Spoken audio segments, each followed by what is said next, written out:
मई महीने मरियम माह के नाम पर भी जाना जाता है। इसके बारे में, इसके इतिहास, इसका महत्व और इस महीने में हमें क्या क्या करना चाहिए, इन बिंदुओं पर हम मनन करेंगे। सबसे पहले क्रिस्तीय जीवन का लक्ष्य क्या है या मानव जीवन का लक्ष्य ही क्या है। अधिकांश हम सोचते हैं कि हमारे इस दुनिया में हमारे जीवन का लक्ष्य कुछ पैसा कमाना या कुछ अच्छा जीवन जीकर एक इतिहास बनाकर हमें जाना, जो कि वास्तव में नहीं है। मानव जीवन का लक्ष्य प्रभु यीशु के समान बनना है। यीशु के समान बनने का मतलब ये नहीं कि वचन पढ़ना और उनके गुणों को अपनाना, यीशु के समान चलना फिरना, वो नहीं है, बल्कि वास्तव में यीशु के स्वभाव को ही, ईश्वरीय स्वभाव को प्राप्त करना। ये अपनाना नहीं बल्कि प्राप्त करना है। इसलिए कलीसिया के द्वारा ईश्वर हमें प्रभु यीशु के संपूर्ण जीवन को मनाने के लिए हमें अवसर देते हैं पूजन पद्धति के द्वारा। कैथोलिक कलीसिया में यदि आप देखें तो हमें पता चलेगा कि प्रभु यीशु का संपूर्ण जीवन मनाया जाता है। आगमन काल से लेकर क्रिस्त राजा पर्व तक 1 वर्ष होता है, जहां हम प्रभु यीशु के संपूर्ण जीवन को हम मनाते हैं और उस मनाने के द्वारा ईश्वर हमें प्रभु यीशु के जीवन के सहभागी बनाकर, मानो हम भी यीशु के साथ उस समय हम जीवित रहे हों, उस प्रकार का एक अनुभव हमें देते हैं। पूजन पद्धति सबसे महत्वपूर्ण क्रिस्तीय कार्य हम कर सकते हैं। यह मानव कार्य नहीं है बल्कि ईश्वर का कार्य है। जहां ईश्वर 2000 साल पहले जो घटनाएं घटी थी, यानी यीशु के संपूर्ण जीवन को यहाँ वर्तमान बना देते हैं। इसके बारे में यदि आप ज्यादा समझना चाहते हैं, पवित्र यूकरिस्त के ऊपर जो बनाया हुआ वीडियो मैं डिस्क्रिप्शन में दूंगा, आप उसको देख लीजिए। तो इस पूजन पद्धति के द्वारा, यानी यीशु के जीवन में सहभागी होने के द्वारा, ईश्वर अपने आत्मा के द्वारा हमें यीशु के समान बनाते जाते हैं। विशेष रूप से पवित्र यूकरिस्त में प्रभु यीशु के शरीर और रक्त को ग्रहण करके हम उनके समान हम बनाए जाते हैं। इस यात्रा में मां मरियम का अहम भूमिका है। उनके इस स्थान को और कोई नहीं ले सकता। और इस पूजन पद्धति के इस काल चक्र के समान, यानी कैलेंडर के समान, हम देखते हैं हमारे सामान्य जो कैलेंडर है, जनवरी से लेकर दिसंबर तक का जो महीना है, ये हर महीना विशेष व्यक्ति के लिए या घटना के लिए या एक रहस्य के लिए समर्पित किया गया है। जैसे हर सप्ताह में भी हम देख सकते हैं अलग अलग जगहों पर ये होता है। जैसे शनिवार मां मरियम के लिए अर्पित दिन माना जाता है, बुधवार संत योसेफ के लिए मनाया जाता है, और जहां संत एंथनी प्रसिद्ध हैं वहां मंगलवार के दिन उनके लिए दिया जाता है। इस प्रकार सप्ताह के अलग अलग दिनों को अलग अलग लोगों के लिए या अलग अलग भक्ति के लिए समर्पित किया गया है। उसी प्रकार 12 महीना 12 विशेष व्यक्ति या रहस्य के लिए समर्पित हैं। जैसे उदाहरण के लिए जनवरी महीना प्रभु यीशु के पवित्र नाम के लिए अर्पित है, फरवरी महीना पवित्र परिवार के लिए, मार्च महीना संत योसेफ के लिए, अप्रैल महीना अति पवित्र यूकरिस्त के लिए, मई महीना मां मरियम के लिए, जून महीना प्रभु यीशु के पवित्रतम हृदय के लिए, जुलाई महीना प्रभु यीशु के अति पवित्र लहू के लिए, अगस्त महीना धन्य कुंवारी मरियम के निष्कलंक गर्भ के लिए, सितंबर महीना दुखों की मां के लिए, अक्टूबर महीना पवित्र रोसरी के नाम पर, नवंबर महीना शोधाग्नि की आत्माओं के लिए, और दिसंबर महीना धन्य कुंवारी मरियम के निष्कलंक गर्भागमन के नाम पर। अभी मई महीना मां मरियम के लिए अर्पित है। इसके बारे में, इसका इतिहास, इसका महत्व और इस महीने में हमें क्या करना चाहिए, आइए इस पर हम थोड़ा विचार करते हैं। प्रारंभिक कलीसिया में ही मां मरियम को महत्वपूर्ण स्थान दिया जा रहा था और आज भी हम देते हैं। अलग अलग समय पर जरूरत के अनुसार अलग अलग भक्ति का आगमन हुआ या उसका बनाया गया। जैसे 13वीं शताब्दी में हम देखते हैं कि कलीसिया में ये मई महीने को मां मरियम के लिए अर्पित करके एक विशेष जगह के लोग मनाने शुरू किए। 16वीं शताब्दी में इसके बारे में हम लेखों को देख सकते हैं, पुस्तकें लिखी गई हैं, और आगे चलते चलते 18वां 19वां शताब्दी में भी इसके बारे में बहुत सारे लेख हैं। लेकिन संत पिता पॉल छठवें ने अपने लोक परिपत्र यानी एनसाइक्लिकल मंथ ऑफ मे इस नामक इस परिपत्र में वे आदेश देकर मई महीने को मरियम के लिए समर्पित महीने के रूप में विश्वव्यापी कलीसिया में मनाने के लिए आदेश दिए। और इसलिए मई महीना जगह जगह पर विशेष रूप से मरियम के लिए समर्पित रूप से मनाया जाता है। और इसके बारे में हम बहुत सारे जगहों पर और भी संत पिता लोग लिखे हैं। उनके बाद के संत पिता जॉन पॉल द्वितीय हों, बेनेडिक्ट 16वें हों या अन्य संत पिता हों, और अभी भी संत पिता फ्रांसिस भी मई महीने को विशेष रूप से रोसरी करने के लिए हमसे आह्वान किए हैं, मां मरियम के द्वारा प्रार्थना करने के लिए। तो ये रहा इसका इतिहास। इसका महत्व क्या है? जैसे शुरुआत में मैंने कहा, हम सभी प्रभु यीशु के समान बनने के लिए बुलाए गए हैं। जैसे इसका मतलब यह नहीं कि नैतिक जीवन में केवल आगे बढ़ना नहीं, बल्कि हमारा व्यक्ति ही ईश्वरीय जीवन को ग्रहण करके यीशु के समान बनते जाना है। इस प्रोसेस में, इस प्रक्रिया में मां मरियम एक अहम भूमिका निभाती है। तो ये केवल मां मरियम मई महीने के लिए सीमित नहीं है। जैसे मैंने कहा, हर शनिवार हम उनके लिए अर्पित करते हैं, उनके नाम पर हम अर्पित करते हैं। तो आप पूछ सकते हैं, जैसे हमारे प्रोटेस्टेंट भाई पूछते हैं, ये क्यों? इसका फर्क यह है, जैसे प्रोटेस्टेंट चर्च में क्या होता है, सोला स्क्रिप्चुरा यानी केवल बाइबल, उन लोग उसको छोड़ के अन्य कोई भी चीज को नहीं मानते हैं। ये उनका कथन है, वास्तव में नहीं है। उन लोग भी परंपरा को महत्व देते हैं। कौन सी परंपरा को? कैथोलिक परंपरा को नहीं, बल्कि प्रोटेस्टेंट परंपरा जो 16वीं शताब्दी में प्रारंभ हुआ।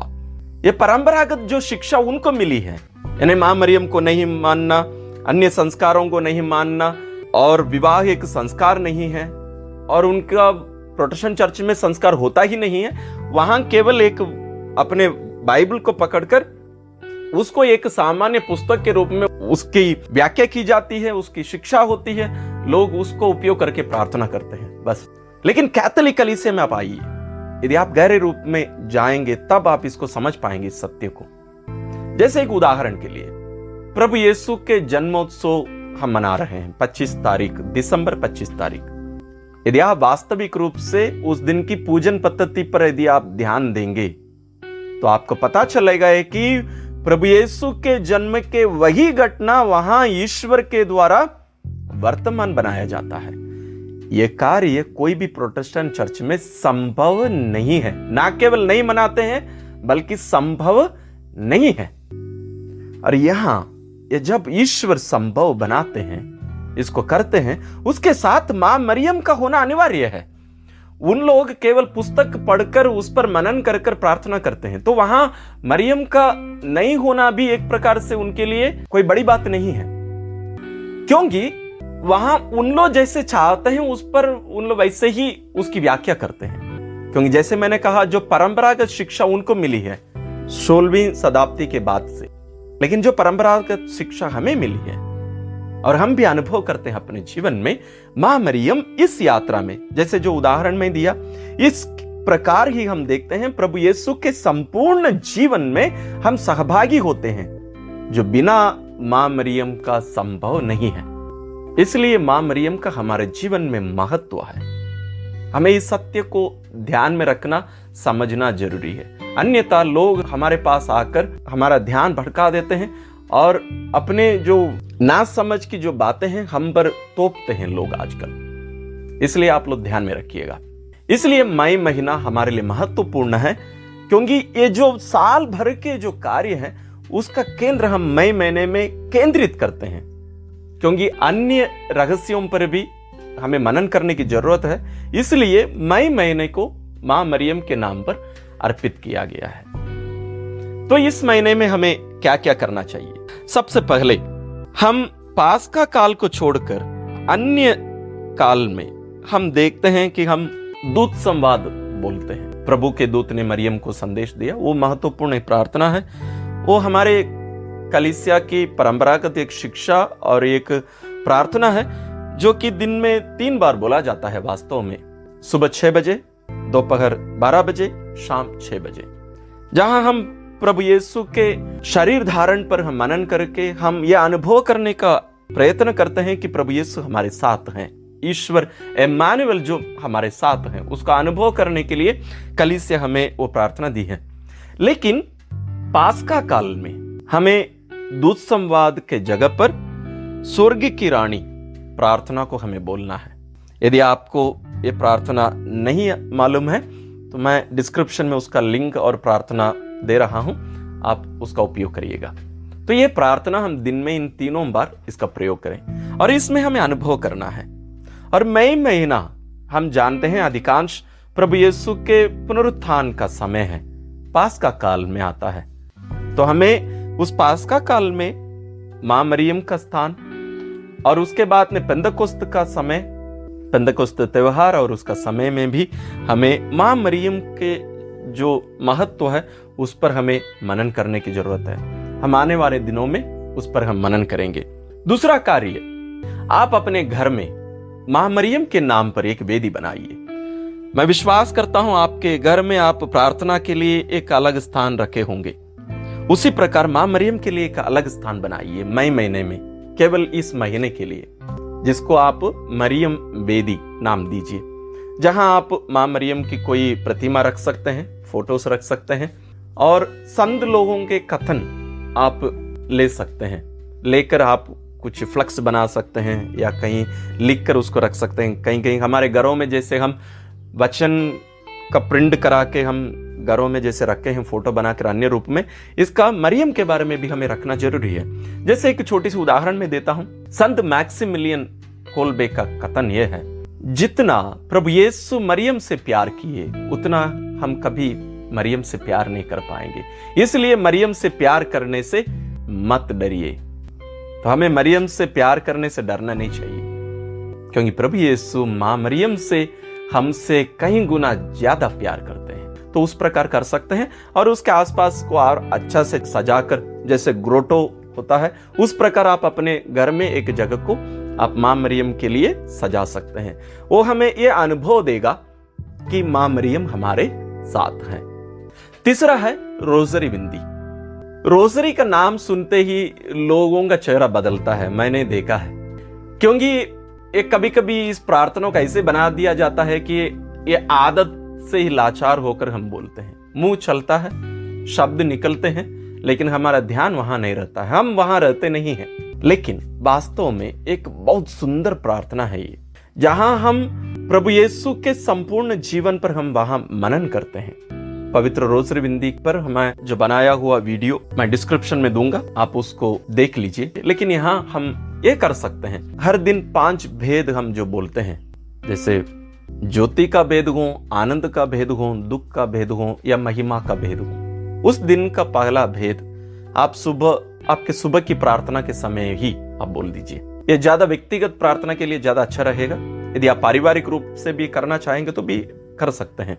सुबह उठते ही पहला भेद, और 5 भेदों को आप अलग अलग समय के लिए बांट कर रख दीजिए। वो आप आपके समय सारणी के अनुसार, टाइम टेबल के अनुसार उसको बना सकते हैं। वो क्या करेगा, हमें यह अनुभव देगा कि हमारे साथ मां मरियम चल रही हैं और हमारा जीवन यीशु के जीवन के साथ बदलते जा रहा है। जैसे आटा में हम खमीर रखते हैं और पूरे आटा को वो खमीर बना देता है, उसी प्रकार यदि हम ईश्वर को हमारे जीवन के शुरुआत और दिन के अलग अलग जगह पर हम उनको याद करके हम विशेष रूप से रोजरी बिंदी बोलते हैं, जहां हम मां मरियम के साथ मिलकर प्रभु यीशु के जीवन पर मनन करते हैं, तो हमारे जीवन में बहुत परिवर्तन आ सकता है। हम ईश्वर की कृपा को हम ग्रहण करने का एक माध्यम हो सकता है। और शाम को पारिवारिक रूप से मिलकर रोजरी बिंदी करिएगा, और रोजरी बिंदी के बीच में भेद की घोषणा के बाद कम से कम 5-10 सेकंड मौन रहकर उस रहस्य पर मनन करना मत भूलिएगा। तीसरा, मां मरियम की स्तुति विनती। ये भी रोसरी के साथ चलता है, लेकिन अधिकांश जगहों पर इसको छोड़ भी देते हैं। लेकिन आप पारिवारिक प्रार्थना के समय इसका जरूर उपयोग करिएगा। लेकिन एक चीज ध्यान में रखेंगे, जो इसकी अगुवाई करते हैं, पढ़ते हैं, वो केवल अपनी आंख खोल कर रखें। दूसरे लोग सब अपना हाथ जोड़कर अपनी आंखें बंद करके मां मरियम के लिए जो नाम लिया जाता है, उस नाम को अपनी आंखों के सामने लाकर मरियम से हमारे लिए प्रार्थना करने के लिए कहिए। ये आप अनुभव करेंगे कि आपकी प्रार्थना होगी। नहीं तो हम पुस्तक से कुछ पढ़ते हैं, वो वास्तव में प्रार्थना होती ही नहीं है। तो इसको करने की कोशिश करिए। चौथा है, आप इस महीने में विशेष रूप से अपने आप को और अपने परिवार को मां मरियम को अर्पित करिए, समर्पित करिए। इसके लिए संत लुईस मॉनफोर्ट एक बहुत बड़े एक पुस्तक लिखे हैं, और उसका हिंदी अनुवाद भी, वो प्रार्थना का अनुवाद हमें मिल सकता है।